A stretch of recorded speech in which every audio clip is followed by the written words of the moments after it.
Maple Creek, Virginia. The kind of small town where everyone knows your last name, where time feels slower and summer light lingers over the hills like it's afraid to let go. It was the kind of town where stories traveled faster than cars and where every porch carried a memory. But one summer night, that peace broke, and two best friends, whose laughter once filled those hills, would never share another moment again. Welcome to Shadows of Justice, where crime meets compassion. If you are new here, don't forget to hit the subscribe button, like, comment, and share. For returning viewers, thanks for sticking to the channel. Ethan Miller and Josh Turner had been inseparable since childhood. They grew up sharing school lunches, late-night secrets, and a dream to leave Maple Creek behind. Ethan, quiet and creative, carried his old camera everywhere. He saw the world through a lens, capturing what others missed, sunlight caught in puddles, the tilt of a smile. Josh was the opposite, loud, magnetic, full of charm. He was joining the Army Reserves that fall, confident that life had big plans for him. They weren't just friends, they were brothers in everything but blood. And like all young men who think the world will wait for them, they believed they had time. That evening, after graduation week ended, they packed up a tent, a cooler, and Josh's father's hunting rifle. Just for show, Josh had said with a grin.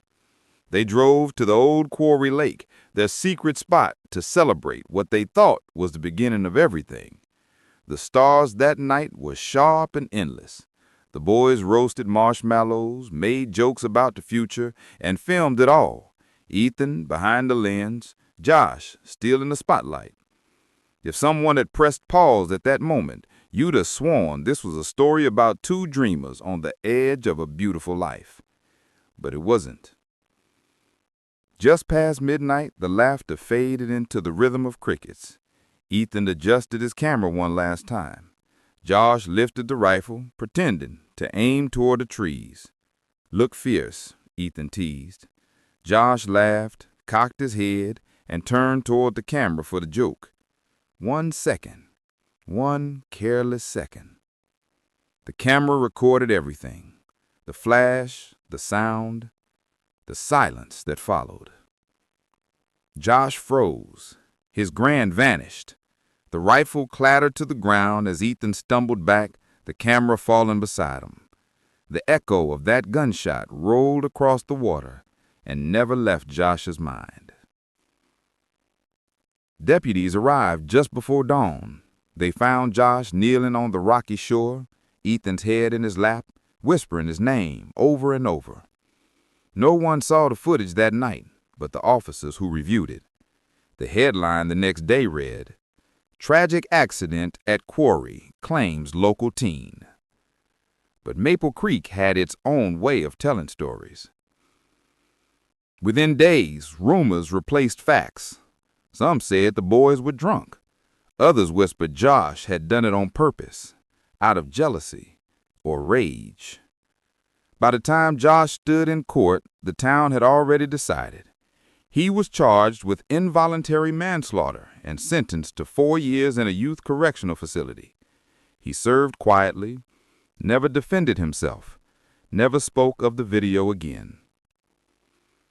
When Josh was released, he returned to Maple Creek, not because he wanted to, but because he couldn't imagine being anywhere else. He lived in a small trailer near the edge of town, worked odd jobs, repairing fences, painting houses, trimming lawns, anything to keep his hands busy and his mind numb.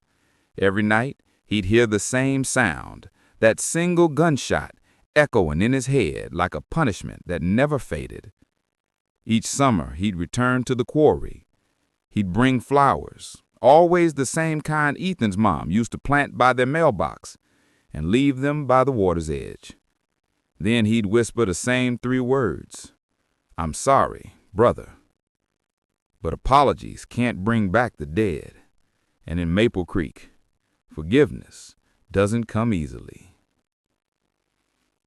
In small towns, memory clings to every corner. old man at the diner still lowered their voices when Josh walked in. Mothers pulled their kids a little closer. The world had moved on, but Maple Creek hadn't. To them, Josh Turner wasn't the boy who made a mistake. He was the boy who took a life. Even so, he stayed, because running felt like dishonor. He wanted to pay his debt, not just to the law, but to Ethan. One rainy morning, years later, Josh found a letter in his mailbox.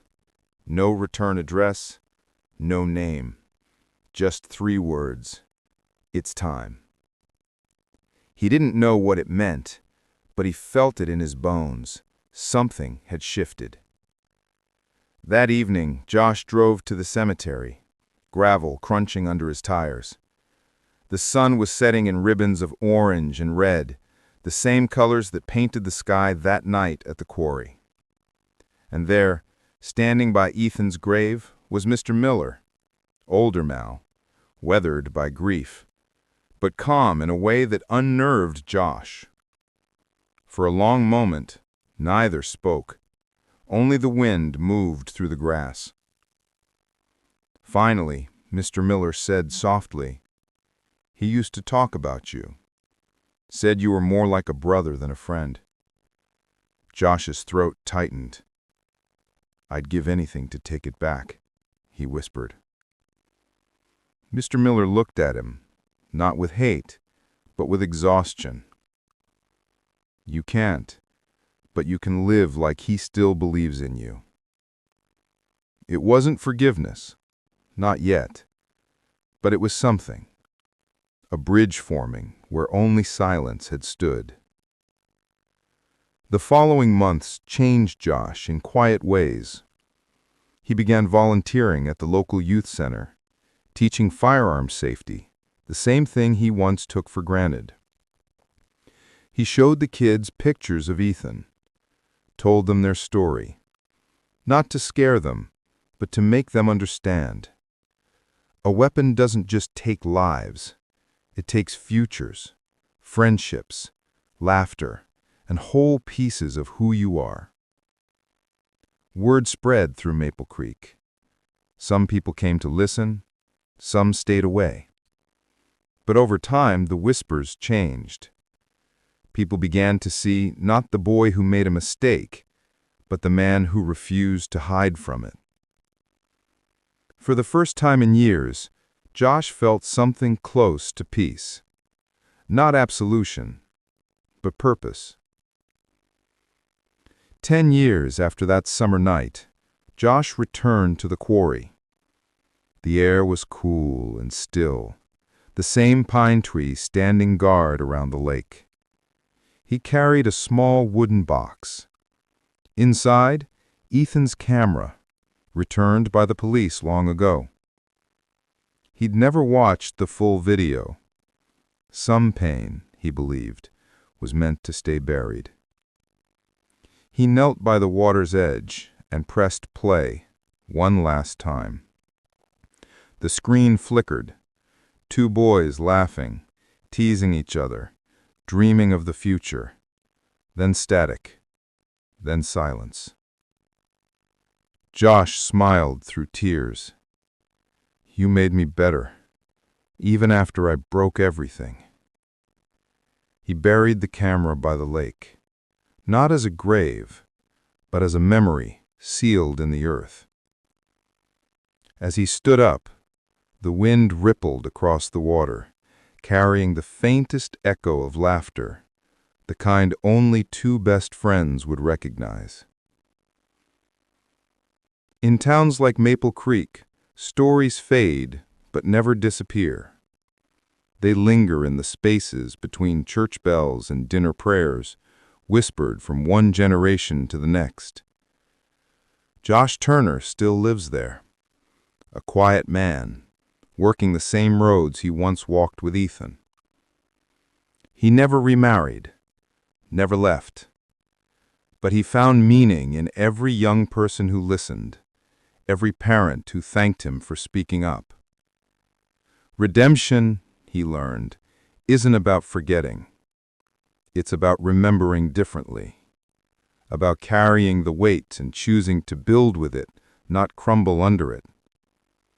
Because sometimes, the hardest thing in life is not surviving the moment that broke you, but learning to live every day after it. And for Josh Turner, the sound of that gunshot never disappeared, but neither did Ethan's laughter, a ghost of friendship that became the voice of his redemption. This is Shadows of Justice, where crime meets compassion. Subscribe for more emotional true crime and redemption storytelling, where every scar tells a story worth hearing.